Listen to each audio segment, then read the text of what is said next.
So I'm a father of one. I gotta find a babysitter. I found care.com and I was blown away. Through the platform, I was able to find local and experienced candidates along with their reviews and rates, which were way more affordable than I anticipated. Care.com really put me at ease knowing that they were all required to go through a background check. If you're like me and you need to find someone reliable for your childcare necessities, check out care.com. Find the ideal sitters for your childcare needs.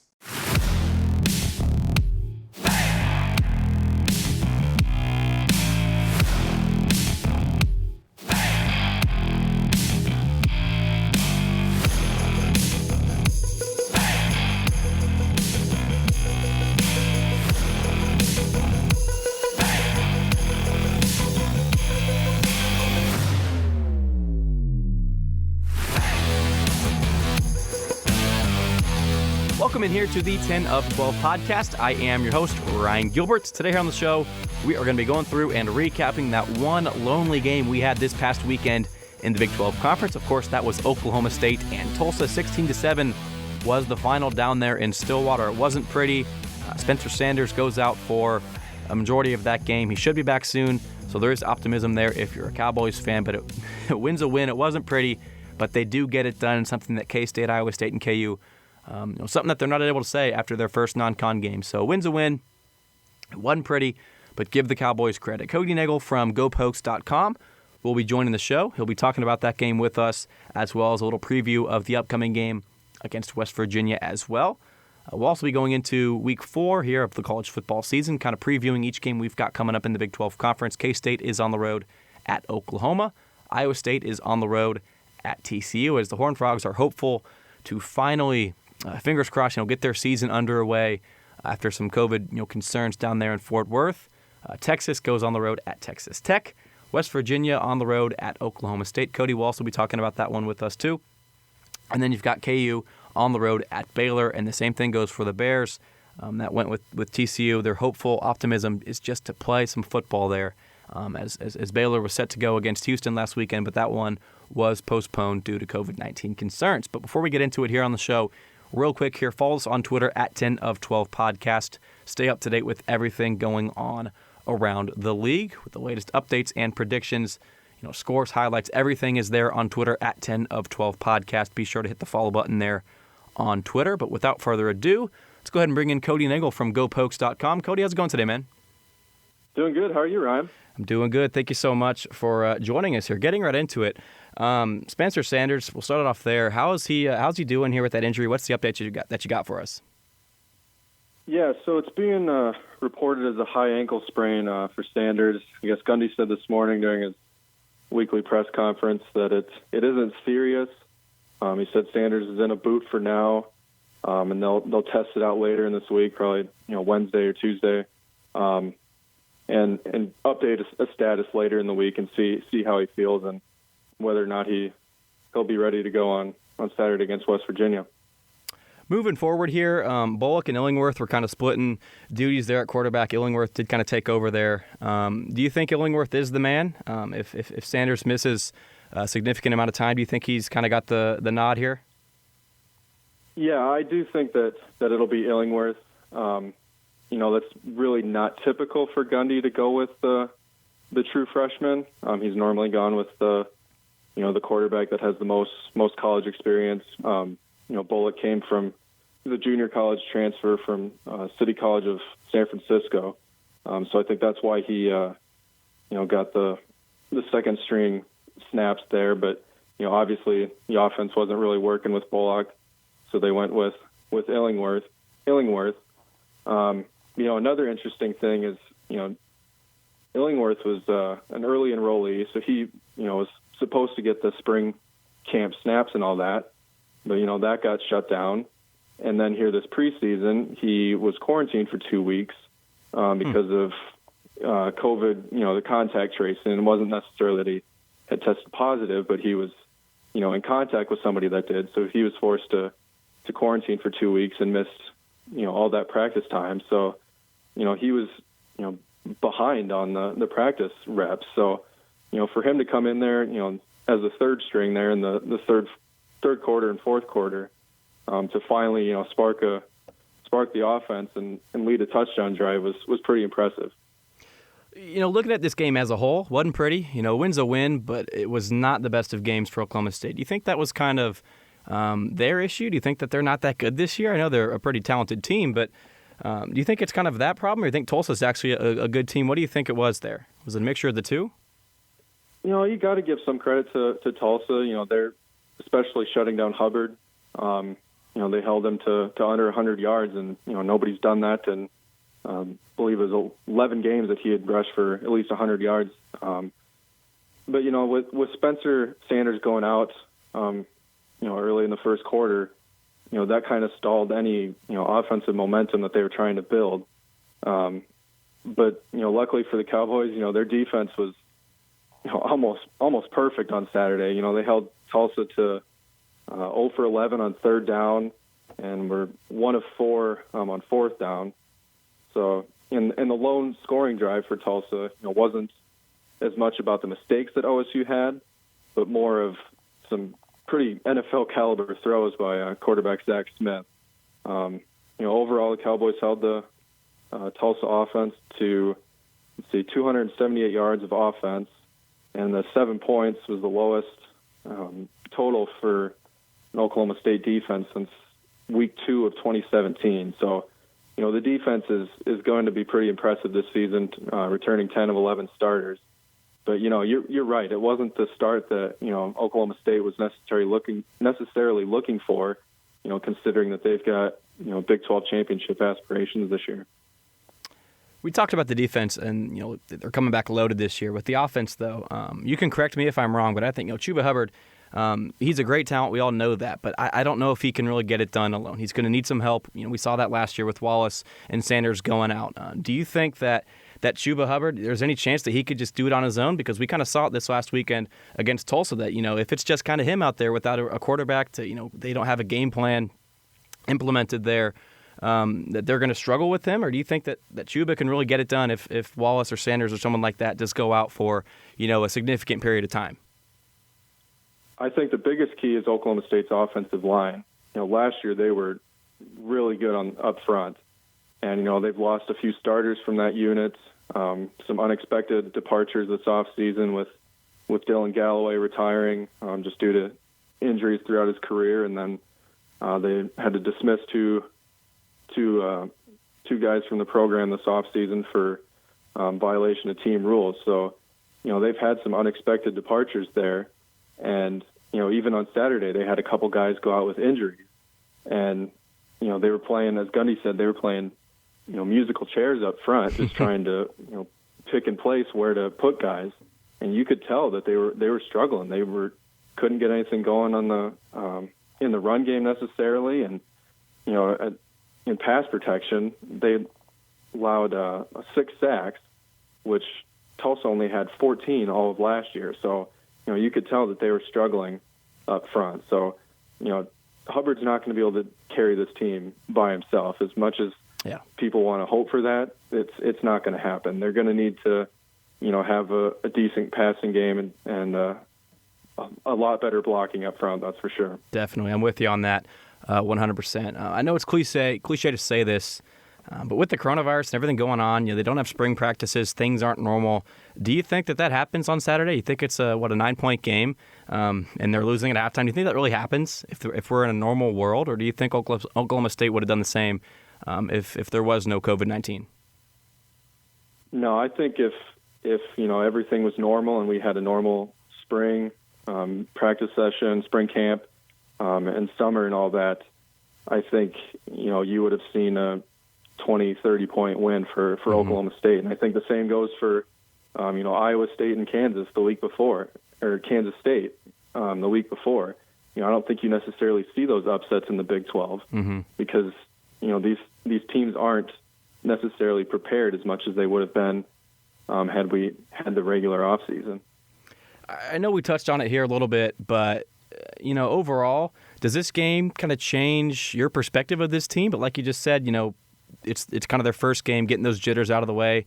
Are you really concerned moving forward? Do you think they can get past this, weird game? I know they didn't have Sanders, like we've mentioned. Do you think it really, does this game change your perspective on this team? I don't think it changes the perspective. I still think they're really talented. I mean, obviously the defense is, still going to be great, and the offense will maybe struggle for a little bit until Sanders can get, back to 100%. But, I think it's still early enough that they can, get things turned around, and maybe it was a bit of a wake-up call to, see the things that they need to work on. I think the biggest issue is just the offensive line. They've got to get that worked out and get guys in the right spots to, give a good pocket for the quarterback. We focus on Hubbard and Sanders here. Talk about Tylan Wallace and the day he had. Man, that was, he was just quiet in that first half. I don't think he had any receptions in the first half, but, when they realized that, or he realized that, they needed a spark, and, when Illingworth came in, and I believe his first 2 pass attempts were just deep balls to Wallace, and, they weren't necessarily the perfect throws, but, they were in a position where Wallace can do what he does and goes up and makes a play and gets it. So, you can tell he's back to, the Biletnikoff Award finalist. I mean, he doesn't look like he missed a beat at all with his ACL injury last year. Switching gears here, West Virginia coming up this weekend in Stillwater. What are you most looking forward to in that game? Honestly, to see how Oklahoma State's, I sound like a broken record here, but to see how Oklahoma State's offensive line goes up against the Stills brothers. Those guys are 2 of the best defensive linemen in the country, and if Oklahoma State can't figure out a way to block those 2, I mean, they're going to wreak havoc all day, and it could be an upset. I mean, West Virginia could go in there and shut down Oklahoma State's offense and come out with a low-scoring win. Last thing for you, you think it can happen? What's your score prediction here? Let's see. Are you talking for the West Virginia game? Yes, sir. I know I put you on the spot. No, let's see. I think it'll be low-scoring. I think it'll be another defensive matchup like it was last year. I'll say I still think that Oklahoma State finds a way to win, though. But I'll say, I guess, 24-16 Oklahoma State. There you have it right there. I think West Virginia's got a good team, but I'm with you. I think Oklahoma State had their wake-up call in their first game against Tulsa. He's Cody Nagle from GoPokes.com. Cody, thank you so much for coming on here. Really do appreciate it. Yeah, no problem, Ryan. Appreciate it.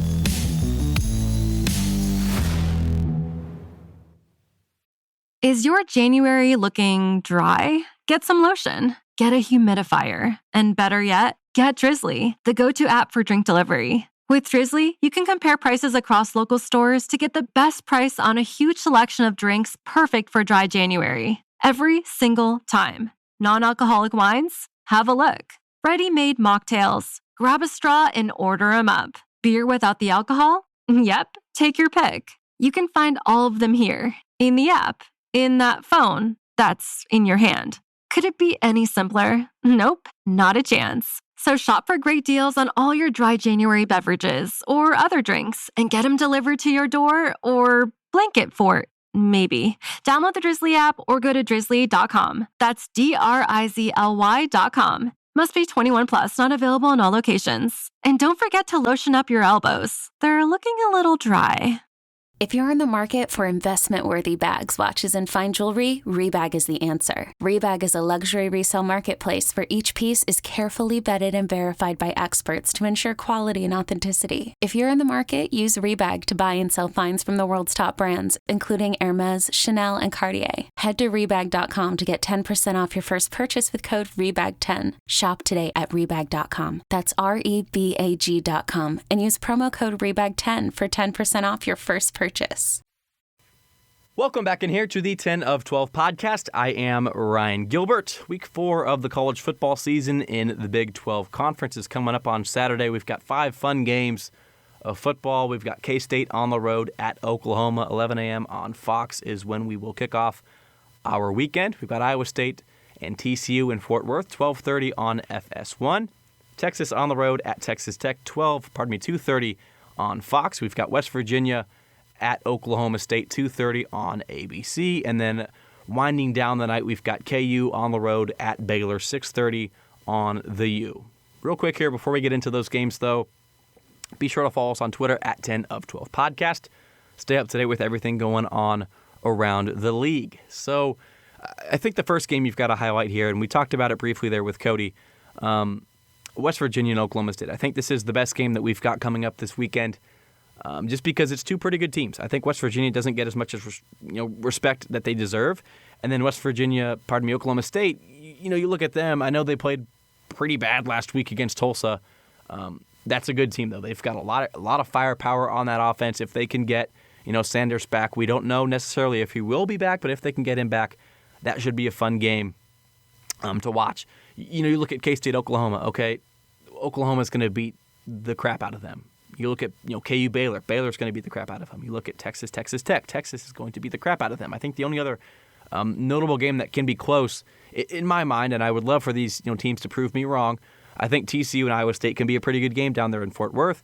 Especially with Max Duggan coming back after his heart issue. It'll be fun to watch. It'll be fun to follow that storyline and see if he's able to do anything in that game. He'll be active. Will he get the start? We don't know yet.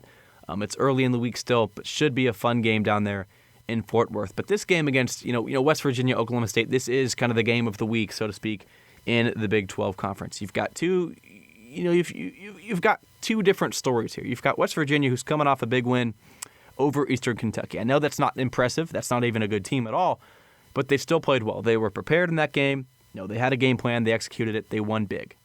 Okay, I don't know if there's much difference between Eastern Kentucky and Tulsa. Oklahoma, I'm not trying to, I get it. Okay, Spencer Sanders goes out after a couple plays. I get that. That's not something you can really prepare for. Having, your third string, quarterback come back in this game to lift you to victory is not ideal. I get that. I'm just saying here that West Virginia was definitely prepared for game number one, and I don't know if you can say the same about Oklahoma State. Okay, it could be COVID, it could be Sanders, it could be just simply a lack of mental or physical preparation for that game. It could be either one of those, but bottom line, they weren't as prepared as they should be. I know I just said this, but even if Sanders doesn't play at all, you've still got to be a little better prepared for that game against Tulsa. Yeah, you squeak by, you win the game, but it's two different teams here. You've got West Virginia coming off a big win. You've got Oklahoma State coming off an ugly win. I think Oklahoma State's the better team here, even without Spencer Sanders. Okay, if you give Illingworth some time to prepare and actually know that he's probably going to be a starter, which we don't know if he will be because it's early in the week. If you give him time, get the playbook down, get on the same page with Wallace and Hubbard. Mike Gundy, if they get that under control, I think that is the better team in this game. I think West Virginia's going to give them a fight. I really do. But I like West Virginia to lose this game to Oklahoma State. I think the Cowboys simply have a little too much firepower for the Mountaineers to compete with. The line right now, though, is 8.5 points, and I think that is a pretty good.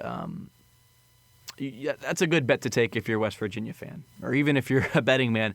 I like West Virginia as the underdog to cover that 8.5 point spread.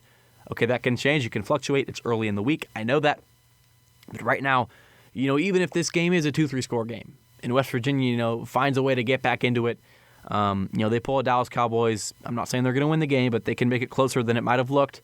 They might, simply be able to cover the spread with that. So I like West Virginia to cover the spread. I think 35-30 would be my prediction for this game. And West Virginia to cover that spread. Okay, that's pretty much all we've got for that game, simply because we talked about it with Cody. I like the Mountaineers to put up a fight, but West Virginia, I think, will be falling to Oklahoma State down there in Stillwater. 35-30 would have to be my prediction for that game. The second game we'll get into here is Iowa State and TCU. So it's a 3-point favorite right now, and that line is actually shrinking as we speak for Iowa State. Simply in the aspect of betting, I think you've got to go TCU because I think this is kind of a toss-up game, a 50-50 game, and you've got a lot of value there simply with it being a 3-point line. Okay, if it's a 50-50 game, if that's what you truly believe, and that's what I think, then you go for the team who's the underdog. Get the most value out of that bet as you can. So, we talked about it briefly there. Duggan is coming back. Okay, he'll be healthy. He'll be suited up. Will he be the starter? We don't know. Gary Patterson really hasn't given us much information on that. Like I said, it's early in the week, but Duggan will. You have to assume he's going to play somewhat, I think this might be something he's a little bit used to. With going back to last year with Alex Delton, okay? There was a lot of preparation and planning for Duggan and Delton to kind of split carries or split, I guess, passing attempts, splitting the duties at quarterback. Obviously, things didn't work out with Alex Delton last season. So I'm not saying that this was Duggan's team before the injury, but I'm also not saying that it was going to be a simple, two-committee quarterback crew, so to speak. I don't know what exactly it was, but I think that Gary Patterson, I think we're going to see a little bit of both there at quarterback for the Horned Frogs this weekend. As for Iowa State, man, this really does determine their season. And I know you can kind of say the same thing about K-State and Kansas because they lost, but at the same time, I don't really see them having much of a chance in their games. Iowa State has a chance to win this game. I don't know who the better team is. I really don't. I think, like I said, it's a toss-up. But this is kind of the game-defining, season-defining game for this team. You lose to Louisiana, you get pretty much blown out. I mean, it was maybe a little closer in the first half, but you still lose it by, 15 points or whatever it was. I don't have the score pulled up in front of me. You lose to Louisiana embarrassingly at home. This is your game to turn it around. If you lose this game, you're 0-2 to start this disastrous season as it is with COVID. It's going to be a long one if you're an Iowa State fan.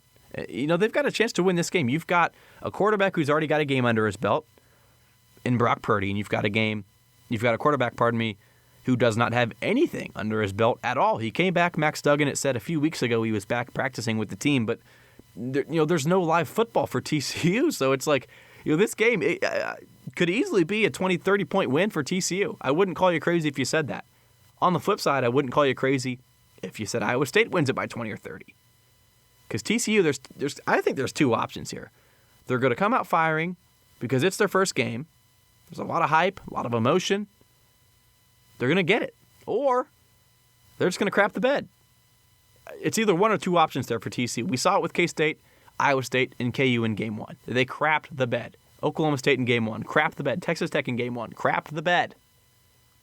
West Virginia, they didn't crap the bed. They played well. Texas didn't crap the bed. Oklahoma didn't crap the bed. We'll see what happens. Overall, though, I do like TCU just because of the value here. I think 23-17 is my final score prediction. Certainly, I'm picking TCU to cover the spread here, though. You've got a little too much value to not pick them. If Iowa State played a little better than they did in Week 1, I'd be a lot more confident in picking them, but they just looked terrible. Terrible game, in Week 1. We'll see what happens, not only with Iowa State, but K-State, KU, these teams that, like I keep saying, just simply crapped the bed in Week 1. It'll be interesting to see who can bounce back. There's not making any sort of excuses for those teams who did lose, but, there wasn't much practice or preparation or live football even, at that matter. So I get it, but you've got to be better if you're K-State, if you're Kansas, if you're Iowa State, if you're Texas Tech. You've got to be better than that. The two biggest teams that really need to improve from their first week are Iowa State and K-State because there were actually some legitimate expectations. I know the media overall doesn't give K-State a lot of credit, but if you're a true K-State fan, that you know that this team has some potential. I guess at this point in the season, I don't know how much potential they have, but coming in, there were some real promising signs from this team. Same thing can be said for Iowa State. So that's a nice segue into the Sooners game against Kansas State. I like Iowa State to fall to TCU 23-17 down there in Fort Worth. You've got Oklahoma and K-State. I don't even want to watch this game. As a Wildcat fan, I don't see K-State having any sort of chance in this game. Oklahoma State's the far better team. I get it. Missouri State, not a good team. They win one game last year, and that was in overtime. So I get it. Oklahoma didn't play a good team in Week 1, but they still were prepared. I mean, Rattler showed us that he's going to be a real problem for some opposing teams in the Big 12 Conference. If you're K-State, what in the you look back at the first game against Arkansas State, like what in the world was that? How are you gonna improve upon anything going up against Oklahoma? I know the bye week sure might help them a little bit, but this K-State team will be shorthanded. There's been some rumors that this game might even just be postponed. We're recording early in the week, like I keep saying.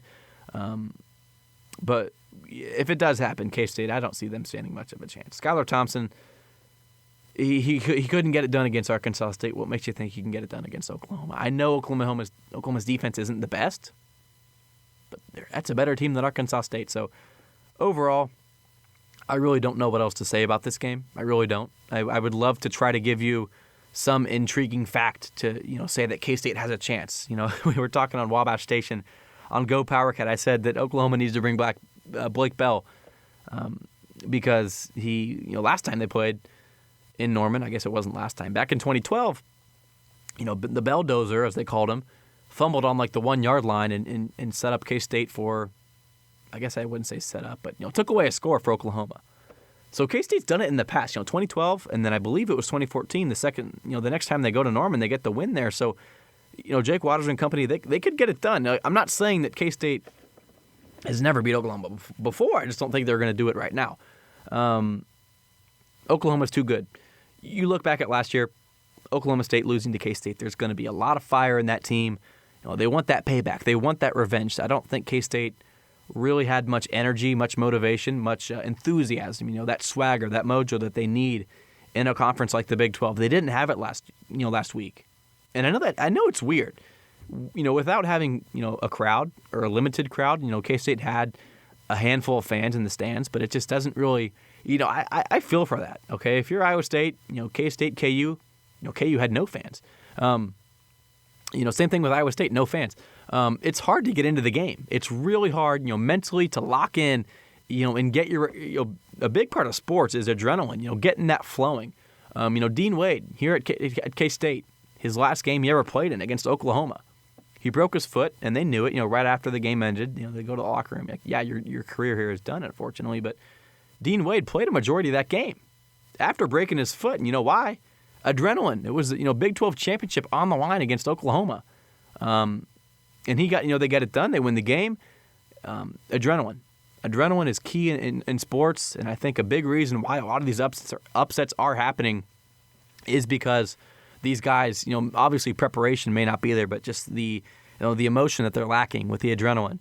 Nothing's pumping throughout the body, So I think K-State's, that's going to hurt them again this week. I think Oklahoma, same thing could be said for them, but overall, I don't see K-State standing much of a chance in this game. I like Oklahoma 40-13 would have to be my prediction for this game. 28.5 points, though. That's the spread in this one. And I know that my score right here I predicted is 27 points. So, by that count, you should be going with K-State, theoretically speaking, with my numbers here, but I'm kind of backing myself into a hole. I don't know if I want to bet on Kansas State. This is one of the games here that I'm probably going to stay away from. I don't, there's no chance K-State wins this game, but there's, 28.5 points. That's 4 touchdowns. Like I said, 40-13. Think it, 35-7. That's a blowout.